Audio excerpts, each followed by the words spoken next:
Organizing your life can help you save time, money, and absolute stress. Keep in mind though, you might need to declutter before you organize. Don't just organize your clutter. Declutter while you do.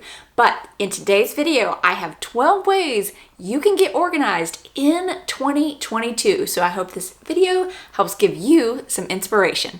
If you're new here though, my name is Jennifer and we are doing the 12 days of financiary. On the 12 days of financiary, we do videos on simple living, saving money, and just kickstarting your new year, getting you started on the right foot. So if you enjoy watching these videos, make sure you give it a thumbs up. Number one is to start using a simple planner or calendar. Getting your whole work schedule, kids schedule, everything organized. This also goes down to something like changing your filters, rotating your mattresses, getting, the kids signed up in time for their summer camp, putting in the next doctor's appointment, having it all down in a simple planner.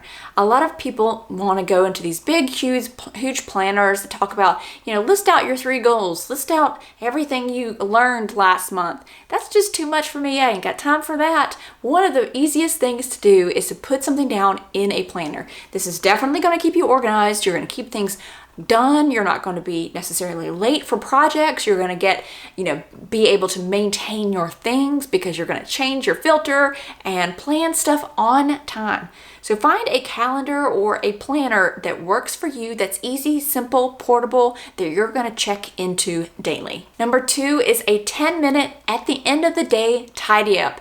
Take 10 minutes. Trust me, it'll go by very quickly. Before you go to bed, before you start your night routine, set a timer on the microwave or on your phone and just pick up as much as you can. Fold as much laundry as you can. Do as much as you can prep for the next day. What you're going to find is if you do this consistently, your house is going to be kept clean, clear, and what you're creating is a fun, stress-free environment, an environment that you like to come home and go into. And when you wake up in the morning and you don't see a sink full of dishes or that laundry is folded, maybe not put away yet, but at least folded, you're going to start your day off on the right foot. One of my biggest tips for decluttering and organizing is to focus on one room or one space at a time. We can go all over the place and start to organize here and then go over here and then we put this away and then we're over here in the dresser when we were originally in the closet and we don't actually see fruits of our labor or final result. So what I would suggest is to focus on one room at a time or one space. So let's say you have a really, crazy closet. Focus only on that closet. Anything that doesn't go in that closet, just put it in a pile outside of the closet. Don't take it back to where it goes right away. Same thing if you're in the kitchen. Once you finish with that area, move on to the next. What you'll see is you'll get a lot more done in a lot less time and you won't be as, all over the place discombobulated. But this is one of those actions that I find myself having to consciously come back to because I'll start doing the whole, what I call the squirrel method, where I'm just all over the place. And yeah, I do this with my hands too.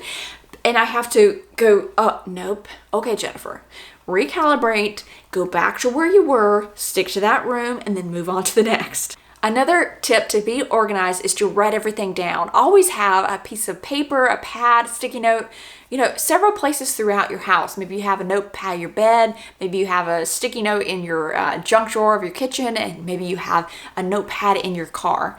Writing things down, one of the methods that I learned from this book, Getting Things Done by David Allen, was the whole inbox thing, where write down everything that comes up in your head, because what you're going to do is save time and be more organized. When it comes up in your head and you write it down, then you've almost taken it out of your head. So if you can, picture, call the dentist, but the dentist isn't open, okay? So it's 8 o'clock at night.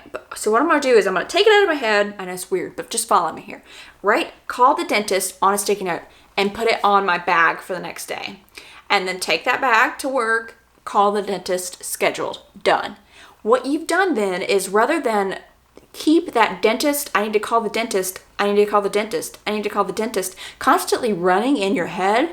Let's say when you're trying to meditate, when you're trying to relax, when you're trying to watch TV, it constantly keeps coming up and like poking at you like a woodpecker. what you've done is you've taken it out of your head. And maybe you can't do that action right now, but that's okay. Put it to the side. It's not going to keep bothering you if you know you have an intention to do it.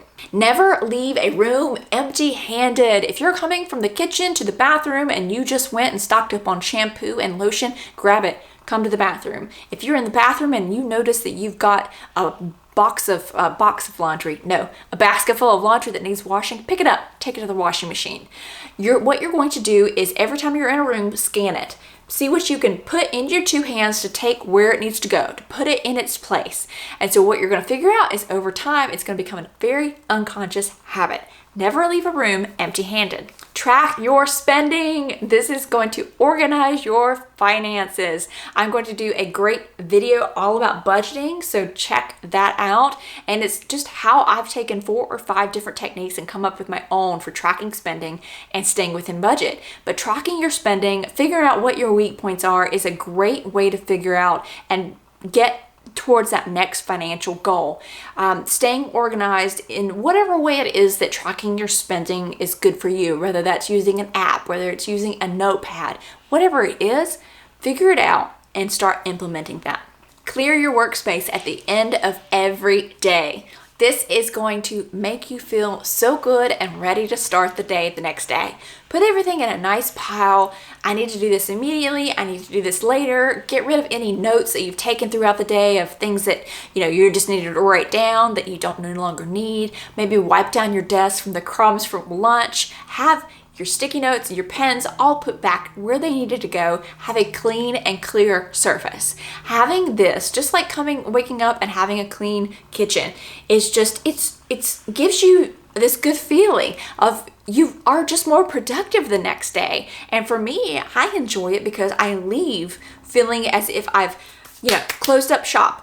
Shut the folder, it's done, work is going to stay at work, and I can go home and enjoy my life rather than still thinking about the pile and all the stuff that I left out and everything I have to do. It's almost like this physical action of organizing and putting things, cleaning them off and having a clear space shuts down the day. And then when I come in, I can start the day on a good note. Automate everything. This is a big thing when it comes to organizing. Automate paying bills, automate your savings, automate any kind of reminder you can give yourself, a pop-up reminder on a calendar. If you can automate it and know that, it's okay to do, meaning if you automate a bill, one of my biggest things is making sure that that's a bill that you could review before it pays. I have always been very, weary about automating certain payments because I don't want to make a payment if something's wrong. So if I get a utility bill and there's been a water leak, I don't want $500 to come out of my account and I didn't even realize there was a water leak and I could call and figure out what was going on. So if you can review it, make sure those automatic payments that you're doing, that first you have the money in the account, so you have to make sure that's there too, but also that you can review it before it's a kind of a click through. I know that a lot of banks do allow that. So anything in your life that you can automate, savings, retirement, reminders, do so.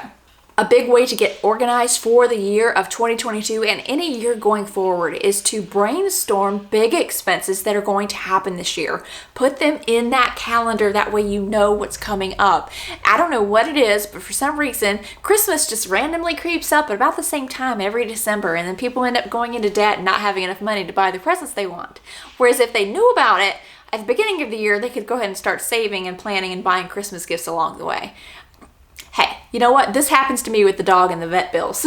every single year, when you're going to go to the vet, I'm like, oh crap, didn't budget for that because I forgot that's the month that he goes and gets all of his shots and whatever else he needs. So it's just a thing of realizing. So maybe you have a kid graduating this year and you wanted to take a trip.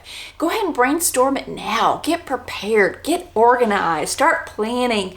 You're going to enjoy it so much more than if you had forgotten you have to pinch and get everything together. You're going to save money too because you're going to be more mindful about the actions that you take and the decisions you make and not planning something last minute. Do the minimalist decluttering challenge. I love this challenge. And you could do many different challenges, but this one in particular is from the minimalists, Joshua Fields Milburn and Ryan Nicodemus. And basically it's take a month. Usually they recommend February because there's less days, and basically February 1st to the 28th, right?